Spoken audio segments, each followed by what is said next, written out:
ഒരുപാട് നാളായി കണ്ടിട്ട്. അതെ, ഒത്തിരി നാളായി. ഇപ്പൊ എന്ത് ചെയ്യുന്നു ഇപ്പോഴേ? ഇപ്പൊ ഞാനൊരു സീരിയൽ വർക്ക് ചെയ്തോണ്ടിരിക്കും. സീരിയൽ വർക്ക് ചെയ്യുന്നു. ആദ്യത്തെ ചിത്രം ഏതായിരുന്നു? ഫസ്റ്റ് മൂവി തമിഴായിരുന്നു, തിരുവി. അതിനുശേഷം മലയാളത്തിൽ തലപ്പാവ് ചെയ്തു, നന്മ ചെയ്തു, പിന്നെ പ്രണയം. അങ്ങനെ ഞാൻ വെറുതെ ചോദിച്ചാണ്, എനിക്കറിയാം. പക്ഷേ നമ്മുടെ പ്രേക്ഷകർക്ക് ഒന്ന് ഓർമ്മ പുതുക്കാൻ വേണ്ടിയിട്ട് അതെ, ഒത്തിരി വർഷമായി, പലരും മറന്നു കാണും. അതെ, അപ്പോൾ എന്തായാലും നമുക്ക് ഒരുപാട് വിശേഷങ്ങൾ സംസാരിക്കാനുണ്ട്. നമുക്ക് ഇരുന്ന് സംസാരിക്കാം. എവിടെ വെച്ചാണ് ഈ ജോണിനെ കണ്ടത്? ശരിക്കും ഞങ്ങൾ ഇതുപോലെയുള്ള പ്രോഗ്രാംസിനാണ് ഫസ്റ്റ് മീറ്റ് ചെയ്യുന്നത്. ഏത് വർഷം? 2010. അതെ, 2010-11 ആ ഒരു പീരീഡിലാണ്. ഞങ്ങൾ 10 ഡിസംബറിലാണ് ഫസ്റ്റ് മീറ്റ്. കൃത്യമായിട്ട് ഓർത്തിരിക്കുന്നല്ലേ? 10 ഡിസംബറിനാണ് ആദ്യമായിട്ട് കാണുന്നത്. അതെ, അത് മറക്കൂല. കാരണം അതും ഞങ്ങൾ സംഭവിച്ചോ? ഇല്ല, ഞങ്ങൾ ജസ്റ്റ് ഒരു മറക്കില്ല എന്ന് പറയാൻ ഞങ്ങൾക്ക് ഒന്നിച്ച് കുറച്ച് ഈ എന്താ പറയുക പ്രോഗ്രാമിന് ട്രാവൽ ചെയ്യേണ്ടൊക്കെ വന്നപ്പോൾ അടുത്തടുത്ത സീറ്റിലല്ല ഞങ്ങൾ ഒരു ഷോ അങ്ങനെയൊന്നുമില്ല. ഫസ്റ്റ് മീറ്റ് ചെയ്യുമ്പോൾ ഞാൻ ജസ്റ്റ് ഒരു ഒരു മൂവി ആൾ ചെയ്തു, ടൂർണമെന്റ് എന്ന് പറഞ്ഞ മൂവി ചെയ്തു. അപ്പം അതിൻ്റെ വിശേഷങ്ങളൊക്കെ പറഞ്ഞു. അതൊക്കെ പറയാൻ ഇട വന്നത് ഞങ്ങൾ ഒന്നിച്ച് കാറിൽ ട്രാവൽ ചെയ്യേണ്ടി വന്നു. അപ്പോൾ ആള് ഫ്രണ്ടിലിരുന്നു, ഞാനും മമ്മിയും എൻ്റെ ബ്രദറും ബാക്കിലുണ്ടായിരുന്നു. അതെ, തൽക്കാലം ആ ഒരു സമയത്ത്. ഞാൻ എടുത്തു ചോദിക്കുന്നത്, ആ 10 ഡിസംബറിന് എന്താണ് പ്രത്യേകത? 2010 ഡിസംബർ ഒരിക്കലും മറക്കില്ല എന്ന് പറഞ്ഞു ഒരു ബ്രാക്കറ്റിൽ. അത് പറയാൻ കാരണം ആ മീറ്റ് ചെയ്തത് ഒരു ഡിസംബർ ആയിരുന്നു. ആ ഒരു സമയം ഞങ്ങൾ ഇടയ്ക്കിടയ്ക്ക് പറയാറുണ്ട്. കാരണം പുള്ളി ഇടയ്ക്ക് പറയും നമ്മൾ കണ്ട ഒക്കേഷൻ കാര്യങ്ങളൊക്കെ. പുള്ളി എങ്ങനെ പറയുന്നേ? വലിയ ഹാപ്പി. 10 ഡിസംബറിന് ഞാൻ കണ്ടില്ലായിരുന്നെങ്കിൽ ഞാൻ രക്ഷപ്പെട്ടനെ. അങ്ങനെയാണോ? അങ്ങനെയല്ല, ഒരിക്കലും അല്ല. അല്ല, പുള്ളി ഞങ്ങൾ അതിനുശേഷം പിന്നെയും പല പ്രാവശ്യം പലയിടത്തും വെച്ച് കാണാനിട വന്നു. അപ്പോഴും ഓർമ്മയിൽ ഞങ്ങൾ അതിന് കുറേ നാളുകൾക്ക് ശേഷമാണ് ഇഷ്ടമെല്ലാം പറയണതും പ്രപ്പോസലെല്ലാം വരുന്നതും. അപ്പം ഈ ഒരു 2010 ഞാൻ ആ പ്രോഗ്രാം മറക്കത്തില്ല. അപ്പൊ ഞാൻ ഡാൻസ് ഒന്നുമില്ല. അത് കഴിഞ്ഞിട്ട് ഞങ്ങൾ ഒരു ട്രിപ്പ് പോവാണ് US-ല്. വീണ്ടും അതിങ്ങനെ വീണ്ടും ഒരു ട്രിപ്പ്, അത് വീണ്ടും ദൈവം അങ്ങനെ കൊണ്ട് എത്തിച്ചു. ഇതായിരുന്നു നിമിത്തം. അല്ലാണ് അങ്ങനെ ശരിക്കും വേറെ ഇപ്പം ഞാൻ US ആ ഒരു ഷോ ചെയ്യണ്ടെന്ന് പലവട്ടം ആലോചിച്ചതാണ്. വേണ്ട, പോണ്ട അങ്ങനെ അങ്ങനെയല്ല. പിന്നെ അവരൊക്കെ ഉള്ളതുകൊണ്ട് നീ വാ, ധൈര്യമായിട്ട് വാ എന്നൊക്കെ പറഞ്ഞ എൻ്റെ ഒരു ഫ്രണ്ടായിരുന്നു. പിന്നെ ഞങ്ങൾ ഈ പല ഇടത്ത് വെച്ച് കാണിക്കുകയും പല ഷോസ് ഒന്നിച്ച് ചെയ്യുകയും ചെയ്തു. അമൃതയുടെ തന്നെ ഞങ്ങളൊരു ഷോ ചെയ്തു. അതിൽ ഞങ്ങൾ രണ്ടുപേരും പെർഫോം ചെയ്തു. ഒന്നിച്ച് ഒരു ഡാൻസ്, ഒരു സോങ്ങിന് തന്നെ പെർഫോം ചെയ്തു. അതിനുശേഷമാണ് ഞങ്ങൾ ഒന്നിച്ച് US ട്രിപ്പിലും പോകുന്നത്. എന്നാണ് കല്യാണം നടന്നത്? കല്യാണം 2012 ജാനുവരിയിൽ. 2 വർഷം നിങ്ങൾ ഇങ്ങനെ പറഞ്ഞു? 2 വർഷം അങ്ങനെ പ്രണയിച്ചില്ല അത്രയും നാളൊന്നും. ഞങ്ങൾക്ക് പരിചയം ഉണ്ടായിരുന്നു. ആ പരിചയം നമ്മളുടെ നല്ലൊരു ഫ്രണ്ട്ഷിപ്പിലേക്ക് മാറി. നല്ല ഒരു ബന്ധമായി. ശേഷം എപ്പോഴോ പ്രപ്പോസ് ചെയ്തു. അത്രേ ഉള്ളൂ. അതങ്ങ് സംഭവിച്ചു. ഈ കല്യാണം കഴിഞ്ഞും യാത്രകളുണ്ടായിരുന്നു? കല്യാണം കഴിഞ്ഞ് യാത്രകൾ ഉണ്ടായിരുന്നു വെച്ചാൽ വളരെ കുറച്ചേ ഞങ്ങൾ ട്രാവൽ ചെയ്തിട്ടുള്ളൂ. അതിലൊന്ന് ഞങ്ങൾ ജസ്റ്റ് ഞങ്ങളൊരു സിംഗപ്പൂർ ട്രിപ്പ് പോയി. അന്ന് അവിടെ വെച്ച് നമ്മൾ കാണാനിട വന്നു. സെയിം ഹോട്ടലിലായിരുന്നല്ലോ അവന്. അങ്ങനെ സിംഗപ്പൂർ, പിന്നെ ഹോങ്കോങ്, അത്ര ഒരു ട്രിപ്പ് മാത്രമേ പോയിട്ടുള്ളൂ. പിന്നെ മോനുണ്ടായി, പിന്നെ മോൻ്റെ കാര്യങ്ങളായി. അങ്ങനെ. ജോഹാൻ. മോനിപ്പോ 2nd സ്റ്റാൻഡേർഡ് ആയി. 7 years. നന്നായിരിക്കട്ടെ. എവിടെ പഠിക്കുന്നു മോൻ? അവിടെ എൻ്റെ പേരൻസിന് കൂടെ നിന്ന് പഠിക്കുക. അപ്പം മേരിഗിരി എന്ന് പറഞ്ഞ സ്കൂളില്. എവിടെ? കൂത്താട്ടുകുളം, ഞങ്ങളുടെ നാട്ടില്, എൻ്റെ നാട്ടില്. അവിടെ നല്ല സ്ഥലമാണ്. ഞാൻ അവിടെ ഒരുപാട് ഗാനമേളയ്ക്കൊക്കെ വന്നിട്ടുണ്ട്. നല്ല പച്ചപ്പൊക്കെയുള്ള നല്ലൊരു ശാന്തമായിട്ടുള്ള സ്ഥലമാണ്. കുക്കിംഗ് ഒക്കെ അറിയോ? അത്യാവശ്യം കുക്ക് ചെയ്യും. എന്തൊക്കെ? അത്യാവശ്യം നോൺ വെജ് എല്ലാം ചെയ്യും. അത്യാവശ്യം ഈ യൂട്യൂബൊക്കെ കണ്ടുള്ള പരീക്ഷണങ്ങൾ കുറെ നടത്തും. പുള്ളിയിൽ തന്നെ. അതാണ് ഞാനിപ്പോ പുള്ളിയെ നോക്കുമ്പോൾ ഒരു വിഷാദ ലക്ഷണം. അയ്യോ അല്ല, പുള്ളിക്ക് ആക്ച്വലി ഇഷ്ടമാണ് എന്തെങ്കിലും പുതിയ ഡിഷസ് ഉണ്ടാക്കി കൊടുക്കുന്നത്. അത് പരീക്ഷിക്കാൻ ഇഷ്ടമാണ്. അതിന്റെ അടുത്ത ദിവസം പ്രോഗ്രാം ഒന്നും കാണത്തില്ല.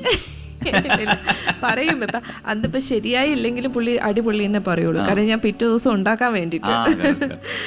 പുള്ളിക്ക് അറിയാം, അതെ, മർമ്മം അറിയാം, നന്നായിട്ട് അറിയാം. എല്ലാം ഇങ്ങനെ പൊക്കി പൊക്കി വിടും. അപ്പോൾ പിന്നെ നമ്മൾ നന്നായിട്ട് ഹാർഡ് വർക്ക് ചെയ്ത് ബെറ്റർ ആക്കാൻ നോക്കിക്കൊണ്ടിരിക്കും. എന്താണ് പുള്ളിയിൽ കാണുന്ന ഒരു ഏറ്റവും നല്ല ഒരു സ്വഭാവം? നല്ല സ്വഭാവം, ആള് സ്ട്രേറ്റ് ഫോർവേഡ് ആണ്. എന്തുണ്ടെങ്കിലും തുറന്നു പറയും. ഇങ്ങനെ മനസ്സിൽ വെച്ചോണ്ടൊന്നും ഒരു കീറങ്ങ് വെച്ച് ഇല്ല, പറയും. മുഖത്ത് നോക്കി അറിയാം നമുക്ക് ഇഷ്ടപ്പെട്ടോ ഇല്ലയോ എന്നുള്ളത്. അതിലിപ്പോ മനസ്സിൽ എന്തെങ്കിലും വെച്ചിട്ട് അത് വലിയ കഷ്ടമാണ് കേട്ടോ. അതെ അതെ, തന്നെ അതൊരു വലിയ വല്ലാത്തൊരു സംഭവമാണ്. മനസ്സിൽ വെച്ചിട്ട് പെരുമാറുന്ന നമുക്ക് വല്ലാത്ത സഫോക്കേഷനാണ്. നേരെ മറിച്ച് ഉള്ള കാര്യം അങ്ങ് പറഞ്ഞു കഴിഞ്ഞാൽ അവിടെ വെച്ച് തീരുമല്ലോ, കഴിഞ്ഞു. പിന്നെ ഞങ്ങൾ രണ്ടുപേരും പെട്ടെന്ന് മറക്കുന്ന ആളുകളാണ്. വളരെ നല്ലതാണ്, മറവി ഏറ്റവും നല്ലതാണ് ചില കാര്യങ്ങൾക്ക്. അതെ അതെ, പ്രത്യേകിച്ച് കുടുംബജീവിതത്തിൽ കുറച്ച് മറവികളൊക്കെ ആവശ്യമാണ്, വളരെ ആവശ്യം. ഒരു ചെറിയ കുസൃതി ചോദ്യം. തിന്നത്തില്ല, കുടിക്കത്തില്ല, അയ്യോ, എന്തെങ്കിലും മിണ്ടണമെങ്കിൽ തല്ലിയാ മിണ്ടും. എന്താണ്? തല്ലിയ മിണ്ടും. തിന്നത്തില്ല, കുടിക്കത്തില്ല, തിന്നത്തില്ല, കുടിക്കത്തില്ല, എന്തെങ്കിലും അയാൾ സംസാരിക്കണമെങ്കിൽ തല്ലിയാ മിണ്ടും. അയ്യോ, എനിക്ക് അങ്ങനെ ഒന്നും ഓർമ്മ തന്നെയില്ലല്ലോ. തല്ലിയിട്ട് സൗണ്ട് തല്ലിയിട്ടുണ്ടോ ആരെങ്കിലും? ആ, ഉണ്ടോ? തല്ലിട്ടുണ്ടോന്ന് ചോദിച്ചാ അപ്പൊ ഞാൻ ചോദ്യങ്ങൾ കുറച്ച് കുറയ്ക്കണമല്ലോ, കാരണം അതുകൊണ്ടാണ് ചോദിച്ചത്. അല്ല, അറിയാതെയൊക്കെ. അറിയാതല്ലോ, അറിയാതല്ല, അറിഞ്ഞോണ്ട് തന്നെ. അപ്പം എന്താണ് ഉത്തരം? പുള്ളി കഴിക്കത്തുമില്ല, കുടിക്കത്തുമില്ല, കഴിക്കുമല്ല, തല്ലിയ. തല്ലുന്ന എന്താണ്? സൗണ്ട് വരെയും ചെയ്യും. തല്ലിയ ഉടനെ കേക്കാം, തല്ലിയ പറയും, തല്ലിയ പറയും. എന്തായാലും റേഡിയോ അല്ല, തല്ലിയിട്ടല്ല, സ്വിച്ചാണ്. പറയട്ടെ, എന്തായാലും പറയാൻ പറ്റില്ല. പറഞ്ഞു. ചെണ്ട. അയ്യോ, ഞാനിങ്ങനെ കുറേ, എനിക്ക് അങ്ങനെ ഒന്നും കണക്ട് ചെയ്ത് വന്നില്ല. പക്ഷെ എനിക്കറിയാം എന്തോ ഒരു തിങ് അതിനകത്ത് ഇതാണ്, തല്ലുമ്പോൾ എന്തെങ്കിലും ഇൻസ്ട്രുമെന്റോ എന്തോ ആണ്. പക്ഷെ എനിക്ക് ഒട്ടും വന്നില്ല. നിങ്ങൾ രണ്ടുപേരും കൂടെ നടന്നു പോകുമ്പോൾ ധന്യെ നോക്കി ഒരു പയ്യൻ സൈറ്റ് അടിക്കുന്നു. ഓക്കെ, എന്തായിരിക്കും പുള്ളിയുടെ റിയാക്ഷൻ? പുള്ളിയുടെ റിയാക്ഷനാ, ഞാൻ എങ്ങനെ റിയാക്ട് ചെയ്യണമെന്ന് മാത്രമേ പുള്ളി നോക്കുള്ളൂ. അതിന് എന്തായിരിക്കും ഒരു റിയാക്ഷൻ? അങ്ങനെ ഒരു സൈറ്റ് അടിച്ചെന്ന് പറഞ്ഞ പ്രത്യേകിച്ച് റിയാക്ഷൻ ഒന്നുമില്ല. തിരിച്ചാണെങ്കിൽ ഒരു പെണ്ണ് ജോണിനെ നോക്കിയിട്ട് ഒരു കണ്ണ് ഇതടിച്ചാലും അപ്പോഴും ഞാൻ പറയും പെണ്ണ് കണ്ണുകുട്ടിയാണോ ചോദിക്കുക, അത്രേ ഉള്ളൂ. ഇത്ര വിശാല മനസ്കാരം എന്റെ പൊന്നേ, തുറക്കല്ലേ മനസ്സ്. പുള്ളി അതിൽ കുറച്ച് ഗമ കാണിക്കരുത്, കണ്ടോ കണ്ടോ എന്നെ നോക്കി എന്നൊക്കെ പറയായിരിക്കും. അപ്പൊ ഞാൻ പറയും. പിന്നെ അത് കഴിഞ്ഞിട്ടാണ് പിന്നെ നമ്മുടെ പ്രകടനം തുടങ്ങുന്നത്. ഞാൻ ചോദിക്കാം എവിടെ വെച്ചാ പരിചയപ്പെട്ടു അങ്ങനെ നിൽക്കൂ എന്ന് പറയുമ്പോഴത്തേ ധന്യയുടെ ഡിഷ്കൂ. അല്ല, വീട്ടിൽ പോകുമ്പോൾ ഞാൻ ചോദിക്കാം എവിടെ വെച്ചാ പരിചയം, എവിടെ വെച്ചാ പരിചയപ്പെട്ടെ, നേരത്തെ പരിചയം ഉണ്ടായിരുന്നോ എന്നൊക്കെ, അങ്ങനെ കുറച്ച് ക്വസ്റ്റ്യൻസ്. അപ്പൊ ഒന്നും ഇല്ലാന്ന് പറയുമ്പോ ശരി. ധന്യ നന്നായിട്ട് പാടുന്നില്ല? അയ്യോ, ഡാൻസ് ചെയ്യും. പാടൂന്ന് പറയരുത്, എന്നെ കൊണ്ട് ഒരിക്കൽ പാടിച്ചിട്ടുണ്ട്. അതുകൊണ്ടാണ് ഞാൻ പറഞ്ഞത്. ഇല്ല, ഞാന് അപ്പം കൂടെ ചേനും ഉണ്ടായിരുന്നു. അപ്പൊ ഞങ്ങൾ രണ്ടുപേരും കൂടെ കൂടി മൂളിക്കൊണ്ടിരുന്നപ്പോ അവസാനം ആ ചേട്ടൻ തന്നെ പാടേണ്ടി വന്നു. അങ്ങനൊന്നുമില്ല. എങ്കിൽ ഇത്തവണ നോക്കട്ടെ, ഇപ്പൊ കുറെ വർഷം കഴിഞ്ഞില്ലേ? കുറെ കഴിഞ്ഞു. ആ പാട്ട് തന്നെ ഒന്ന് റിപ്പീറ്റ് ചെയ്ത് നോക്കട്ടെ. ആ പാട്ട് എനിക്ക് ഓർമ്മയില്ല. എങ്കിൽ ഏതെങ്കിലും ഒരു പാട്ട്. എനിക്ക് കുറച്ച് എളുപ്പമായിട്ട് തോന്നിയിട്ടുള്ളത്, ഞാൻ പാടാറില്ല, പക്ഷെ കുറച്ചെങ്കിലും ലിറിക്സ് എങ്കിലും അറിയാവുന്നത് വെണ്ണില ചന്ദനക്കിന്നാണ്. പക്ഷെ എന്റെ കൂടെ ഒന്ന് പാടാം. വെണ്ണില ചന്ദനക്കിണ്ണം പുന്നമടക്കായലിൽ വീണേ, കുഞ്ഞിളം കയ്യിൽ മെല്ലെ കോരിയെടുക്കാൻ വാ, മുണ്ടകൻ കൊയ്ത്തു കഴിഞ്ഞു ആറ്റക്കിളിക്കൂവും നേരം, മഞ്ഞിളം തൂവൽ കൊണ്ടൊരു കൂടൊരുക്കാൻ വാ. തന്നി തന്നാനി തന്നാനി താന, തന്ന തന്നാനി തന്നാനി താന, തന്ന തന്നാനി തന്നാനി താന, തന്ന തന്നാനി നാനീനാ. സുമാരി ചേച്ചിയായിട്ട് ഞാൻ വർക്ക് ചെയ്തിട്ടുണ്ട് നിറയെ മൂവീസും, പിന്നെ ഞങ്ങളുടെ തന്നെ ഒരു അഡ്വർടൈസ്മെൻറ്റും ചെയ്തിട്ടുണ്ടായിരുന്നു ഞങ്ങളുടെ ഒരു കമ്പനിയുടെ. അല്ലാതെ ഒരു സീരിയലിൽ ഞാനും ഹസ്ബൻഡും ചേച്ചിയായിട്ട് ഒന്നിച്ച് വർക്ക് ചെയ്തു. എൻ്റെ ഗ്രാൻഡ് മദറിൻ്റെ ക്യാരക്ടറാണ് ചെയ്തത്. ചേച്ചിയുടെ ഒരു സമയം എന്ന് പറയുമ്പോൾ എത്ര വർഷമായില്ല, ഇപ്പം ചേച്ചി ഇല്ലാന്ന് നമുക്ക് തോന്നില്ല, അത്രയും കഥാപാത്രങ്ങളാണ് ചേച്ചി ചെയ്തിരിക്കുന്നത്. അപ്പം ഭയങ്കര സ്നേഹമാണ് ചേച്ചിക്ക്. എല്ലാവരോടും, പ്രത്യേകിച്ച് ഞങ്ങൾ അന്നൊക്കെ ഞാൻ കുറച്ചുകൂടി കൊച്ചുകുട്ടിയാണ്, അപ്പം ഭയങ്കര സ്നേഹം. മോളെന്ന് പറഞ്ഞ് ചേച്ചിക്ക് ഇപ്പോൾ ഒരു ഗ്ലാസ് പാൽ കൊടുത്തു കഴിഞ്ഞാൽ അതിൻ്റെ പകുതി എനിക്ക് തരും. അങ്ങനെ അത് ശരിക്കും അനുഭവിച്ചിട്ടുള്ള ഒരാളാണ് ഞാനും. എല്ലാവരും എനിക്ക് തോന്നുന്നു ഇൻഡസ്ട്രിയിലുള്ള എല്ലാവർക്കും ആ ഒരു സ്നേഹം അറിയാൻ അവസരം കാരണം ഞാൻ ഒരു സിനിമയെ നിർമ്മിച്ചിട്ടുള്ളൂ, അർദ്ധനാരി. ഈ അർദ്ധനാരിയിൽ ഞാൻ എല്ലാവരുടെ എൻ്റെ പ്രൊഡക്ഷൻ കൺട്രോളർ വിളിച്ച് ചോദിച്ചു എത്രയാണ് എമൗണ്ട്, എഗ്രിമെൻ്റ് എങ്ങനെയാണ്, അതെങ്ങനെയാണ്, എൻ്റെ മോഡ് ഓഫ് പേയ്മെൻറ്റ് എല്ലാം ചോദിച്ചു. എല്ലാവരും പറഞ്ഞു എഗ്രിമെൻ്റ് ഇട്ടു. പക്ഷേ പെട്ടെന്നൊരു ക്യാരക്ടർ അവിടെ വന്നു. ആ ക്യാരക്ടർ ചെയ്യാൻ സുമാരി ചേച്ചി മാത്രമേ ഉള്ളൂ. ഞാൻ സുമാരി ചേച്ചിയെ ഞാൻ ഡയറക്റ്റായിട്ട് വിളിക്കുന്നു. മദ്രാസിൽ ഫോൺ എടുക്കുന്നു. ഞാൻ പറഞ്ഞു ചേച്ചി ശ്രീകുട്ടനാണ്. ആ കുട്ടാ പറയൂ എന്ന് പറഞ്ഞു. എന്നെ ആദ്യം എൻ്റെ പേര് പറഞ്ഞ ഉടനെ പറയുന്നത് പൊൽത്തിങ്കൽക്കല പൊട്ടു തൊട്ട്. കാരണം ഞാൻ എല്ലാ പ്രോഗ്രാമിന് പോകുമ്പോഴും ഇതാണ് ആദ്യം പാടുന്നത്. അപ്പോൾ എന്നെ എപ്പോഴും കളിയാക്കും. കുട്ടനെ രാത്രി കിടന്ന് ഉറങ്ങുമ്പോൾ ആരെങ്കിലും വന്ന് തൊട്ട് കഴിഞ്ഞാൽ പൊൽത്തിങ്കൽക്കല അങ്ങനെ ടക്കം തുടങ്ങുമെന്ന് പറഞ്ഞിട്ട്. അപ്പോൾ അങ്ങനെ എന്നെ കളിയാക്കാറുണ്ട്. പക്ഷേ എനിക്ക് മനസ്സിലായ ഒരു കാര്യം, ഫോൺ ചെയ്തിട്ട് ഞാൻ പറഞ്ഞു ചേച്ചി ഞാനൊരു പടം എടുക്കുന്നു. ആഹാ കുട്ടൻ പടം എടുക്കുന്നോ? അപ്പോൾ ചോദിച്ചു എന്താ വേണ്ടേ? ഞാൻ പറഞ്ഞു എനിക്കൊരു 7 ദിവസത്തെ ഡേറ്റ് വേണം, ചിലപ്പോൾ അത് 10 ആവുന്നു.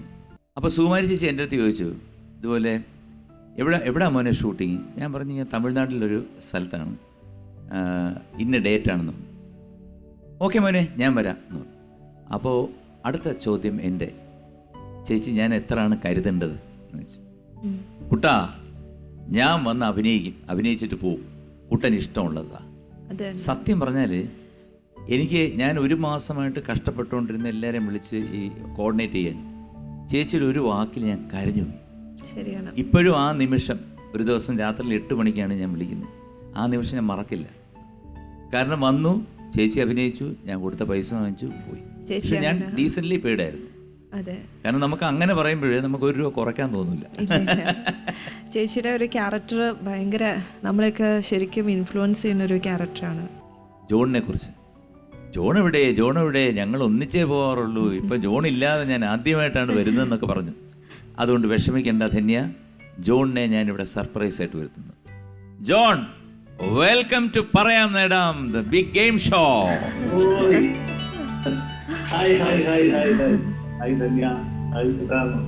നമസ്കാരം.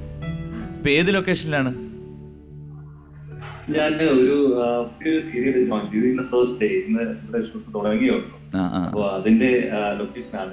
എനിക്ക് ധന്യ പോയപ്പോ ഉള്ള ഒരു ആദ്യം ഉണ്ടായിരുന്നു, അവളുടെ പാട്ടായിരുന്നു എന്റെ ഏറ്റവും വലിയ ടെൻഷൻ. നമ്മുടെ അക്ബർ അസോണിയിൽ പറയുന്ന പോലെ പാടാൻ പറയുമ്പോ പാടല്ലേ എന്ന് പറയും, ഞാൻ ഇവിടെ നിന്ന് പറഞ്ഞേനെ. പക്ഷെ നന്നായിട്ട് പാടി കേട്ടോ. വെണ്ണില ചന്ദനക്കിട എന്നുള്ള പാട്ട് വളരെ രസകരമായിട്ട് പാടി, നന്നായിട്ട് പാടി.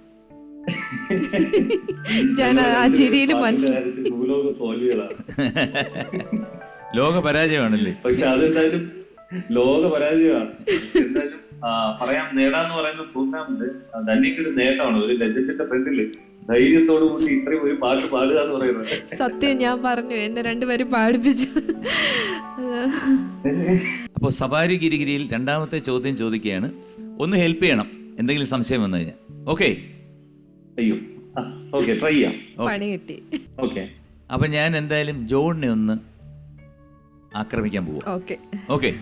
അപ്പം പോലെ തടിയുണ്ട്, അല്പം തലയുണ്ട്, എന്താണത്? അപ്പം പോലെ തടിയുണ്ട്. പാട്ടിലൂടെ വേണേ ചോദിക്കാം. അപ്പം പോലെ തടിയുണ്ട്, അല്പം തലയുണ്ട്, പറയൂ. അതെന്താണെന്നല്ലേ? കുസൃതി ചോദ്യമാണ്. കടങ്കഥയാണ്.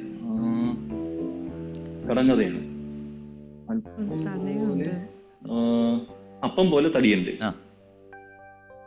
അല്പം തലയുണ്ട്. ചിലരൊക്കെ അത് കഴിക്കാറുമുണ്ട്. ആണോ?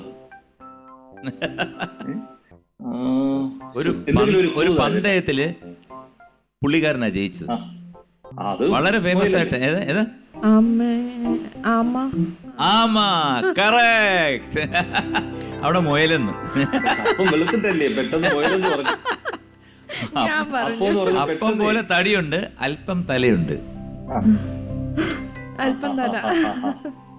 കേട്ടല്ലോ? കുഴപ്പമില്ല. ഇതിനു മുമ്പ് എന്നോട് ചോദിച്ചൊന്നും ഞാൻ പറഞ്ഞില്ല.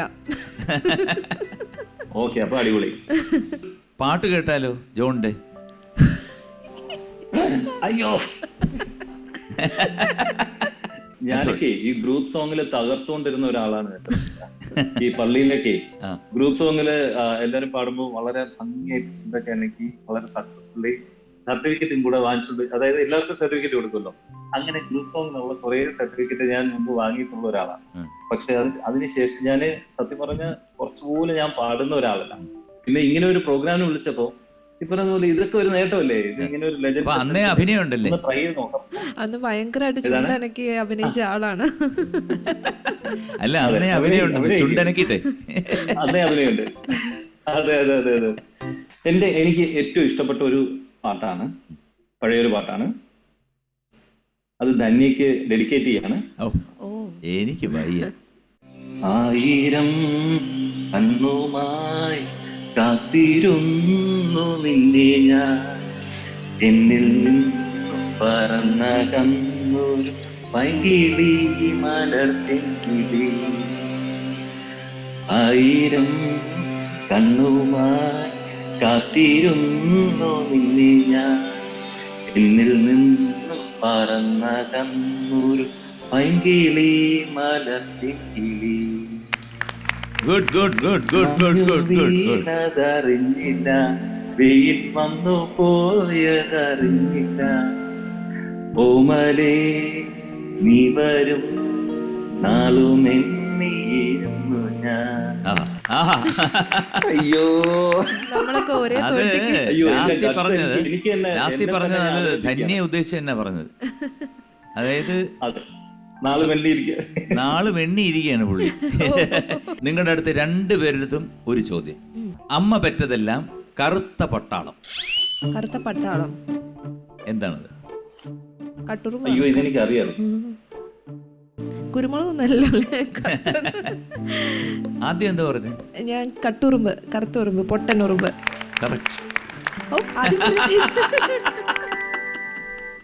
പുള്ളി ഇപ്പോഴും അവിടെ നിന്ന് ആലോചിക്കുന്നു. ഞാനും എനിക്കും സംശയം. അതറിയാവുന്ന ആള്, ഞാനൊരു ഊഹം. നമുക്കൊരു ഒന്ന് റിലാക്സ് ചെയ്യണ്ടേ? കാരണം ഇത് ചോദ്യം, ഒറ്റ ചോദ്യമുള്ളൂ, 10 സെക്കൻഡ് എന്നൊക്കെ പറയുമ്പോൾ ഭയങ്കര ടെൻഷനായിരിക്കും. ഇപ്പോൾ ജോൺ എൻ്റെ അടുത്ത് ചോദിച്ചു എങ്ങനെയുണ്ട്, ഞാൻ പൈസ കിട്ടുന്നുണ്ട് എന്നൊക്കെ ചോദിച്ചു. ഉണ്ടെന്ന് പറഞ്ഞു.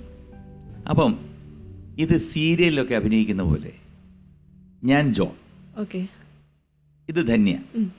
ഞാൻ ചോദിക്കുന്നു ധന്യ എന്തായി പോയിട്ട് എന്ന് ചോദിക്കുന്നു. അപ്പം ഇതുപോലെ ഈ സീരിയൽ ഭാഷയിൽ അല്ലെ രീതിയിലുള്ള അഭിനയത്തിൽ എൻ്റെ അടുത്ത് ഉത്തരം പറയണം. ഓക്കെ, റെഡിയാണ്? റെഡി. റെഡി. ധന്യ എന്തായി പറയാം നേടാം. കിട്ടിയോല്ലോ? ഒന്നും പറയണ്ട. ഞാൻ എല്ലാം ശരി ഉത്തരം പറയാൻ ശ്രമിച്ചു നോക്കി, പക്ഷെ എന്തോ അറിഞ്ഞുകൂടാ, എനിക്കെന്തോ ഒന്നും അങ്ങ് ഓർമ്മ വന്നില്ല. കിട്ടില്ല? ഒന്നിനും ഉത്തരം പറഞ്ഞില്ല? പറയാൻ പറ്റിയില്ല. ഒന്നിനും ഉത്തരം പറഞ്ഞില്ല? ആ MG അണ്ണൻ പാര വെച്ചാണോ? അല്ല, ഒരു 2000 രൂപയ്ക്കെങ്കിലും പറഞ്ഞൂടെ? ആകെ 20 സെക്കൻഡേ ഉണ്ടായിരുന്നുള്ളൂ. എനിക്ക് അത്ര സമയത്തിനകത്ത് എനിക്ക് കരയാതെ കാര്യം പറ. ഞാൻ എന്തൊരു ആഗ്രഹിച്ച പോയെന്നറിയാമോ? എന്നെ കരയണ്ട, ഞാനിരിക്കില്ലേ ജോൺ. ജോൺ കൂടെ ഉണ്ട്. ജോൺ ഇപ്പൊ തന്നെ ബാങ്കിൽ പോയി ഒരു 10000 രൂപ എടുത്തിട്ട് വരാം. ശരിക്കും ശരിക്കും കലകി. ഈ പ്രണയത്തിൽ മോഹൻലാലുമായിട്ട് അഭിനയിച്ചപ്പോൾ എങ്ങനെയായിരുന്നു അതിൻ്റെ ഒരു എക്സ്പീരിയൻസ്? അയ്യോ, ഭയങ്കര എന്താ പറയാ, ഞാൻ ലാലേട്ടൻ്റെ മകളായിട്ടാണ് അഭിനയിക്കുന്നത്. അപ്പം എനിക്ക് അങ്ങനെ ഒരു ഭാഗ്യം കിട്ടി. കാരണം ഇനി വേണമെങ്കിൽ ഞാൻ വൈഫായിട്ട് അഭിനയിക്കാമല്ലോ, അതുകൊണ്ട് അപ്പം മകളായിട്ട് അഭിനയിക്കാൻ പറ്റി ആ സമയത്ത്. അപ്പം വളരെ ഒരു എന്താ പറയുക, നല്ലൊരു ഫിലിമായിരുന്നു. നല്ല ഫിലിം എന്ന് പറഞ്ഞാൽ ഭയങ്കര. പ്രണയത്തിന്റെ പ്രൊഡ്യൂസേഴ്സ് രണ്ടുപേരാണ്, സജീവനും ആനും. എനിക്ക് ബെസ്റ്റ് ഫ്രണ്ട്സ് ആണ്. നല്ലൊരു ഫാമിലി. അവർക്ക് വലിയ ഒരു ഉഗ്രം റിസോർട്ട് ഉണ്ട് കേട്ടോ. അവര് ഇവിടെ മൂന്നാറിൽ എനിക്കറിയാം. ഞാൻ അവിടെ താമസിച്ചിട്ടുണ്ട്. അസലാണ്, ബ്യൂട്ടിഫുൾ. നല്ല എന്നോട് പറഞ്ഞിട്ടുണ്ട് അവർ റിസോർട്ട്സിനെ കുറിച്ചൊക്കെ. അന്ന് നല്ല ഒരു ഫ്രണ്ട്ലി, നല്ല പ്രൊഡ്യൂസേഴ്സ്, നല്ല കമ്പനിയാണ്. നമുക്ക് സെറ്റിലെല്ലാം ലാലെന്ത് പറഞ്ഞു? മകളായിട്ട് അഭിനയിച്ചു. മകളായിട്ട് എനിക്ക് നല്ല ടെൻഷൻ ഉണ്ടായിരുന്നു ലാലേട്ടൻ വരുന്ന ദിവസം. അപ്പം ഞാൻ അതിനു മുമ്പ് റെഡ് ചില്ലീസിൽ ചെറിയൊരു സീനൊക്കെ അഭിനയിച്ചിട്ടുണ്ട് ഷാജി സാറിൻ്റെ പടം. പക്ഷേ എനിക്ക് പ്രണയത്തിലെന്ന് പറയുമ്പോൾ കുറച്ചുകൂടി ഞങ്ങളുടെ ഇൻറ്റിമേറ്റ് ഉള്ള scenes, close scenes, sentimental scenes ഉണ്ട്. മാത്രമല്ല ജയപ്രദ മാമിൻ്റെ കൂടെ അവർ എത്രയോ ലാംഗ്വേജൊക്കെ ചെയ്തിരിക്കുന്നത്. അപ്പോൾ അവരൊരു കൂടെ അവരുടെ മകളായിട്ടും കൂടെ അഭിനയിക്കുന്നത്. അപ്പോൾ ഒരു വല്ലാത്തൊരു ഫീലായിരുന്നു. എങ്ങനെ ബ്ലെസ്സി സാറാണ് പെർഫെക്ഷൻ്റെ ആളാണ്. അപ്പോൾ നമ്മളൊരു ഇനി ലാലേട്ടനും കൂടെ വരാനുള്ളൂ, ലാലേട്ടനും കൂടെ വന്നാൽ തീർന്നു, ഞാൻ കഴിഞ്ഞു. എൻ്റെ ഒരു അവസ്ഥ അതായിരുന്നു.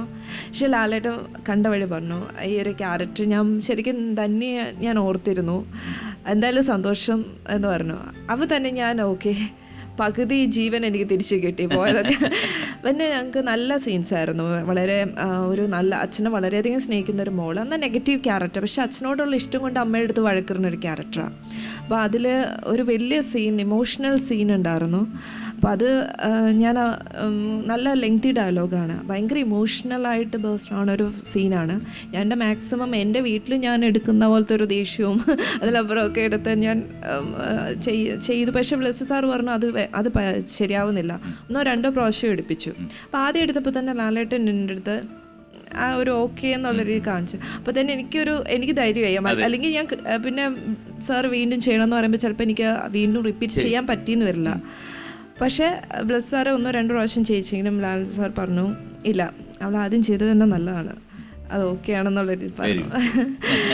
അതാണ് മോഹൻലാൽ. അതെ.